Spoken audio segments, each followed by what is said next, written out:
ಯೇಸುವಿನ ನಾಮದಲ್ಲಿ ಈ ಬೆಳಗ್ಗೆ ನಿಮಗೆ ಸ್ವಾಗತಿಸ್ತೇನೆ.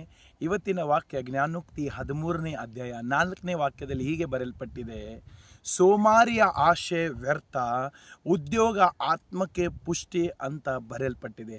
ಪ್ರಿಯರೇ, ಇವತ್ತು ನಾವು ನೋಡುವಾಗ ಲೋಕದಲ್ಲಿ ಅನೇಕ ಜನರು ಸೋಮಾರಿಯ ಜೀವಿತವನ್ನು ಜೀವಿಸ್ತಾ ಇದ್ದಾರೆ. ಅವರಿಗೆ ಕೆಲಸದಲ್ಲಿ ಸೋಮಾರಿ ಮಾಡ್ತಾ ಇದ್ದಾರೆ, ಅವರ ಮನೆಯಲ್ಲಿ ಸೋಮಾರಿ ಮಾಡ್ತಾ ಇದ್ದಾರೆ, ಅವರು ಸೇವೆ ಮಾಡ್ತಾ ಇದ್ದಾರೆ, ಆದರೆ ಸೋಮಾರಿತನದ ಸೇವೆ ಮಾಡ್ತಾ ಇದ್ದಾರೆ. ಅವರು ಏನೇನು ಮಾಡ್ತಾ ಇದ್ದಾರೆ, ಅವರು ಸೋಮಾರಿತನದಲ್ಲಿ ಜೀವಿಸ್ತಾ ಇದ್ದಾರೆ. ಅದಕ್ಕೆ ಕೆಲವರು ಜನರು ಜೀವಿಸ್ಲಿಕ್ಕೆ ಅವರು ಮುಂದಕ್ಕೆ ಹೋಗ್ಲಿಕ್ಕೆ ಆಗ್ತಾ ಇಲ್ಲ. ಕೆಲವರು ಜನರಿಗೆ ಸೋಮಾರಿ ಹಾಗೆ ಜೀವಿಸಿ ಅವರ ಜೀವಿತವನ್ನು ಸಾಕಾಗಿದೆ. ಅದಕ್ಕೆ ಯಾವಾಗ ನೀವು ಸೋಮಾರಿಯ ಜೀವನವನ್ನು ಜೀವಿಸ್ತೀರಿ, ಆವಾಗ ನಿಮ್ಮ ಜೀವಿತದಲ್ಲಿ ನೀವು ಆಶೆಯನ್ನು ಕಳೆದುಕೊಳ್ಳುತ್ತೀರಿ. ಯಾವ್ಯಾವ ಆಶೆಯನ್ನು ನೀವು ಇಟ್ಕೋತೀರಿ ನೋಡ್ರಿ, ನೀವು ದೊಡ್ಡ ವ್ಯಕ್ತಿ ಆಗೋದೊಂದು ಆಸೆ ಇಡ್ತಿರಬಹುದು, ನೀವು ಒಳ್ಳೆಯ ಸೇವೆ ಮಾಡೋದು ಆಸೆ ಇಟ್ಟಿರಬಹುದು, ನನ್ನ ಕುಟುಂಬ ಒಳ್ಳೇದಾಗ್ತದೊಂದು ಆಸೆ ಇಟ್ಟಿರಬಹುದು. ಆದರೆ ಆ ಆಸೆಗೆ ತಕ್ಕಾಗಿ ನೀನು ಕೆಲಸ ಮಾಡಲಾದರೆ ನೀನು ಸೋಮಾರಿ ಆಗಿ ಕೂತುಕೊಳ್ಳದೆ ನೀನು ಕೆಲಸ ಮಾಡಬೇಕಂತ ಅಲ್ಲಿ ಬರೆಯಲ್ಪಟ್ಟಿದೆ. ಉದ್ಯೋಗ ಆತ್ಮಕ್ಕೆ ಪುಷ್ಟಿ. ನೀವು ಯಾವಾಗ ಕೆಲಸ ಮಾಡುತ್ತೀರಿ ಅವಾಗ ಒಂದು ಉಲ್ಲಾಸ ನಿನ್ನ ಜೀವಿತದಲ್ಲಿ ಬರುತ್ತದೆ. ನೀ ಯಾವಾಗ ಕೆಲಸ ಮಾಡುತ್ತಿ, ನಿನಗೆ ಚಿಕ್ಕದು ಕೆಲಸ ಕೊಟ್ಟಿರ್ಬೋದು, ದೊಡ್ಡದು ಕೆಲಸ ಕೊಟ್ಟಿರ್ಬೋದು, ಎಲ್ಲೆಲ್ಲಿ ನಿನಗೆ ಏನೇನು ಕೆಲಸ ಕೊಟ್ಟಿರ್ಬೋದು, ಅದು ಕೆಲಸ ನೀನು ಮಾಡುವಾಗ ನಿನ್ನ ಆತ್ಮಕ್ಕೆ ಒಂದು ಪುಷ್ಟಿ, ನಿನ್ನ ಮನಸ್ಸಿಗೆ ಒಂದು ಸಂತೋಷ ಬರುತ್ತದೆ. ಅದಕ್ಕೆ ನಿನ್ನ ಆತ್ಮಕ್ಕೆ ಪುಷ್ಟಿ ಆಗಬೇಕಂದರೆ ನೀನು ಕೆಲಸ ನೀನು ಸೇವೆ ಮಾಡ್ತಾ ಇದ್ದಿರ್ಬೋದು, ಪ್ರಾರ್ಥನೆ ಮಾಡ್ತಾ ಇದ್ದಿರ್ಬೋದು, ಅದು ಪ್ರಾರ್ಥನೆ ಮಾಡದೆ ನಿನ್ನ ಕೆಲಸ, ಸೇವೆ ಮಾಡದೆ ನಿನ್ನ ಕೆಲಸ, ನೀನು ಕೆಲಸಕ್ಕೆ ಹೋಗ್ತಾ ಇದ್ದಿರ್ಬೋದು, ಕೆಲಸ ಮಾಡದೆ ನಿನ್ನ ಜೀವಿತ. ಯಾವಾಗ ನೀನು ಹಾಗೆ ಜೀವಿಸ್ತೀನಿ, ನಿನ್ನ ಆತ್ಮಕ್ಕೆ ಪುಷ್ಟಿ ಆಗುತ್ತೆ, ನಿನ್ನ ಮನಸ್ಸಿಗೆ ಒಂದು ಬಲ ಬರುತ್ತದೆ.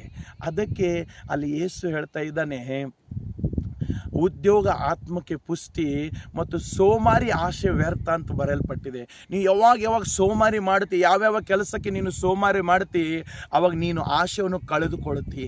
ನೀವು ಯಾವ್ಯಾವ ಕೆಲಸಕ್ಕೆ ನೀನು ಸೋಮಾರಿ ಮಾಡ್ತಿ, ನಿನ್ನ ಆಶೆ ಎಲ್ಲ ವ್ಯರ್ಥ ಆಗುತ್ತದೆ, ನಿನ್ನ ಉದ್ಯೋಗ ವ್ಯರ್ಥ ಆಗುತ್ತದೆ, ನಿನ್ನ ಕೆಲಸ ವ್ಯರ್ಥ ಆಗುತ್ತದೆ, ನಿನ್ನ ವ್ಯಾಪಾರ ವ್ಯರ್ಥ ಆಗುತ್ತದೆ. ನೀನು ನಿನ್ನ ಕುಟುಂಬದಲ್ಲಿ ವ್ಯರ್ಥವಾಗಿ ಕುಂತರೆ, ಸೋಮಾರಿ ಹಾಗೆ ಕುಂತರೆ ನಿನ್ನ ಕುಟುಂಬದಲ್ಲಿ ನೀನು ವ್ಯರ್ಥ ವ್ಯಕ್ತಿ ಆಗುತ್ತಿ. ಅದಕ್ಕೆ ಈ ಲೋಕದಲ್ಲಿ ನೀನು ಸೋಮಾರಿ ಹಾಗೆ ಕೂತರೆ ಲೋಕ ನಿನಗೆ ಏನಂತದೆ, ಈ ಮನುಷ್ಯ ಸೋಮಾರಿಯ ಇದ್ದಾನೆ, ಇವನ ಕೈಲಿಂದ ಕೆಲಸ ಆಗಲ್ಲ, ಸೇವೆ ಮಾಡ್ಲಿಕ್ಕೆ ಆಗೋದಿಲ್ಲ. ಯಾಕಂದರೆ ನೀನು ಸೋಮಾರಿ ಯಾವಾಗ ಆಗುತ್ತಿ, ನಿನ್ನ ಜೀವಿತ ವ್ಯರ್ಥ ಆಗುತ್ತದೆ, ನೀನು ಹಾಕಿರುವ ಉದ್ದೇಶಗಳು ವ್ಯರ್ಥ ಆಗುತ್ತದೆ, ನಿನ್ನ ಪ್ಲ್ಯಾನಿಂಗ್ಸ್ಗಳು ವ್ಯರ್ಥ ಆಗುತ್ತದೆ.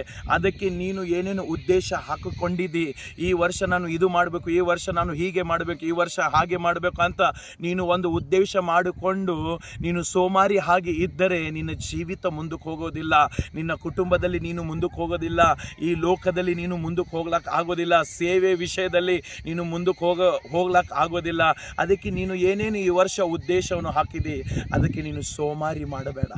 ಉದ್ಯೋಗ ಆತ್ಮಕ್ಕೆ ಪುಷ್ಟಿ ಅಂತ ನೀನು ಅದಕ್ಕೆ ಕೆಲಸ ಮಾಡು.